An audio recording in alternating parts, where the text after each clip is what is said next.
এয়া 5জনীয়া দলটো ওলাইছোঁ গুৱাহাটীলৈ বুলি। আৰু ক'লৈ গৈছোঁ গম পাব, ভিডিঅ'টো শেষলৈকে চাব, তেতিয়া গম পাই যাব ক'ত গৈ আছোঁ।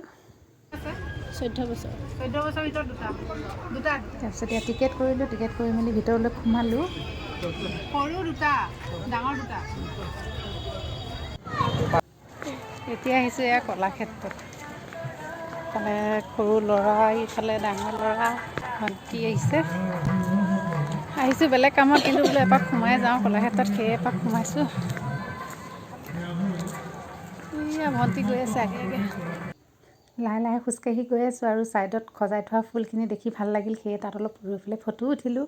আৰু এই ফুলজোপা ইমান ধুনীয়াকৈ সজাইছে, মানে দেখাত একদম অৰিজিনেল লাগে, কিন্তু চুই চালেহে গম পোৱা যায় প্লাষ্টিকৰ। তাৰপিছত এয়া মিউজিয়ামৰ ভিতৰ চোৱাত সোমালোঁ এনেকৈ। গাড়ীখনত উঠিবা নি? নহয়, ফটো উঠাৰ কাৰণে এনেই উঠিবা, ৰিয়েলত উঠিবা নেকি কৈছে।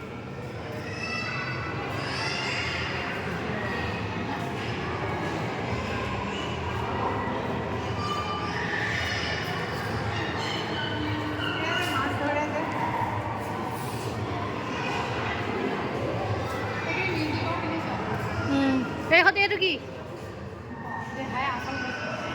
কি যাচিছোঁ এইটো আছে দেহা।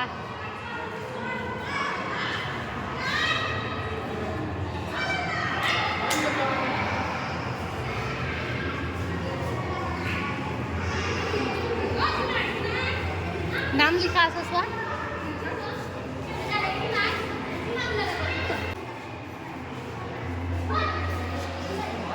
মিউজিয়ামৰ পৰা এনেকৈ চাই মেলি ওলাই আহিলোঁ। আৰু ইমান গৰম লাগিল, মানে ঠাণ্ডা দিন হ'লেও গৰম লাগিছে, সেই আইচক্ৰীম খাই দিলোঁ আমি এনেকৈ ঠাণ্ডা হ'লেও। আজিলৈ ভিডিঅ'টো ইমানেই।